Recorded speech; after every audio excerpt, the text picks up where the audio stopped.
ఈ మధ్యకాలంలో సినిమాలు థియేటర్స్తో పాటుగా పలు ఓటీటీలో కూడా పలు సిరీస్లు సినిమాలు అలరించేందుకు వస్తున్నాయి. అలా మన తెలుగు స్ట్రీమింగ్ యాప్ ఆహాలో స్ట్రీమింగ్కి వచ్చిన ఒరిజినల్ సినిమానే కాఫీ విత్ ఏ కిల్లర్. ఆర్పి పట్నాయక్ దర్శకత్వం వహించిన ఈ సినిమా ఎలా ఉందో ఒకసారి చూద్దాం.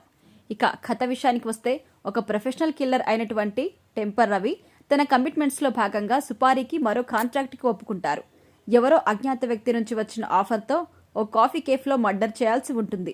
దీంతో పాటు ఆ కేఫ్కి వచ్చిన టెంపర్ రవితో పాటుగా చాలా మంది సినిమా కోసమని రవిబాబు, సత్యం రాజేష్, శ్రీనివాస్ రెడ్డి జాతకాలు అంటూ తాగుబోతు రమేష్ ఇలా వేరుగా తమ సెటిల్మెంట్స్ అని, పర్సనల్ సమస్యలు అని ఇలా ఒకరి లైఫ్లో ఇంకొకరి లైఫ్ కథలు ప్యారలల్గా జరుగుతూ ఉంటాయి.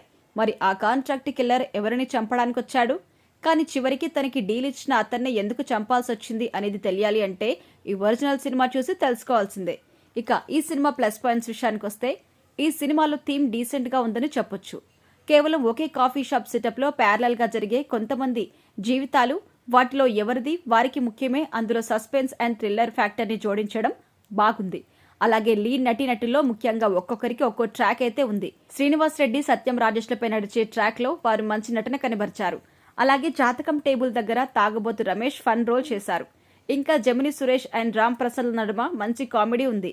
వారి మధ్య ట్రాక్స్ కూడా బాగున్నాయి. అలాగే టెంపర్ రవి మరోసారి నెగిటివ్ రోల్లో షైన్ అయ్యారని కూడా చెప్పుకోవచ్చు. వీరితో పాటుగా ఎన్పిఆర్ అలాగే శ్రీ సుధాలు తమ రోల్స్లో సెట్ అయ్యారు.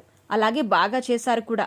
అలాగే సినిమాలో అక్కడక్కడ సస్పెన్స్గా సాగే కథనం డీసెంట్గా సాగుతూ మంచి థ్రిల్లర్గా అనిపిస్తుంది. అలాగే క్లైమాక్స్లో వచ్చిన ట్విస్టులు కూడా బాగున్నాయి. ఇక ఈ సినిమా మైనస్ పాయింట్స్ విషయానికి వస్తే, ఈ సినిమాలో లైన్ బాగున్నప్పటికీ ఇంకా బెటర్గా కథనం నడిపించాల్సి ఉంది. మెయిన్ నటిలో శ్రీనివాస్ రెడ్డి, రవిబాబు, సత్యం రాజేష్ల ట్రాక్ ఇంట్రెస్టింగ్గా వీక్గా కనిపిస్తుంది. సినిమా తీయడం, అందులోని పేలని జోకులు, ఒక్కో పదానికి సత్యం రాజేష్ ఇచ్చే క్లారిటీ, వివరణ లాంటి చాలా సినిమాలో మెయిన్గా ఏవో స్కిట్స్లో చూసినట్టుగా ఉంది. ఇలా కొన్ని కామెడీ సీన్స్ మాత్రం అంతగా పండలేదు. అలాగే ఈ సినిమాని ఎలాగో మరి లెంగ్త్గా ప్లాన్ చేయలేదు, కానీ ఉన్నంతలో కూడా ఇంకొంచెం ఎంగేజింగ్గా స్క్రీన్ ప్లే సెట్ చేసి ఉంటే బాగుండేది. సస్పెన్స్ ఫ్యాక్టర్ని రివీల్ చేయడానికి ఇంత సాగదీత అవసరమా అని అనిపిస్తుంది. అలాగే సినిమా టేబుల్ ట్రాక్ కూడా ఇంప్రూవ్ చేయాల్సి ఉంది. టెంపరరీ ట్రాక్ని హోల్డ్లో ఉంచడానికి ఇతర ట్రాక్స్ హవాలా, ఒక సెటిల్మెంట్ ట్రాక్ ఇలాంటివి అన్నీ అవసరం లేదు అనిపిస్తుంది.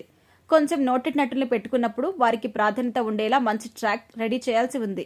ఇలా ఒక సస్పెన్స్ని దాచి ఉంచడానికి మిగతా అన్ని కొంచెం అవుట్డేటెడ్గా, లాస్ట్లో ప్రతి ట్రాక్కి ఇచ్చిన ఎండింగ్లు లాంటివి ఆల్రెడీ చూసిన విధంగానే రొటీన్గా కూడా ఉంటాయి.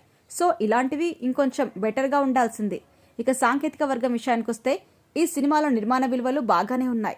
సినిమాటోగ్రఫీ, ఎడిటింగ్ అనుష్ గోరఖ్ అందించగా తన కెమెరా పనితనం బాగుంది. కానీ ఎడిటింగ్ ఇంకా బెటర్గా ఉండాల్సింది. అలాగే సంగీతం కూడా యావరేజ్గా ఉంది.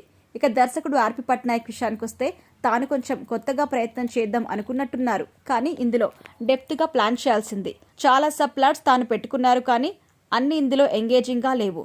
ఏవో కొన్ని comedy scenes, temper Ravi thriller line తప్ప మిగతా అంతా మెరుగ్గా తీర్చిదిద్దాల్సి ఉంటే ఇంకొంచెం బాగుండేది. ఇక ఫైనల్గా చెప్పాలంటే, ఇక మొత్తంగా చూసుకుంటే ఈ coffee with a killer line బాగుంది. అలాగే కొన్ని కామెడీ సీన్స్ కూడా, సస్పెన్స్ అంశాలు కూడా మరీ బోర్ కొట్టనివ్వకుండా డీసెంట్గా ఉన్నాయి. అయితే కొన్ని సబ్ ఫ్లాట్స్ కూడా ఇంకా ఇంట్రెస్టింగ్గా ఏమన్నా ఉండుంటే మాత్రం ఈ సినిమా మరింత ఎంగేజింగ్గా ఉండేది. వీటితో ఓటీటీలో ఈ థ్రిల్లర్ ఒక మాదిరిగా ఓకే అనిపిస్తుంది.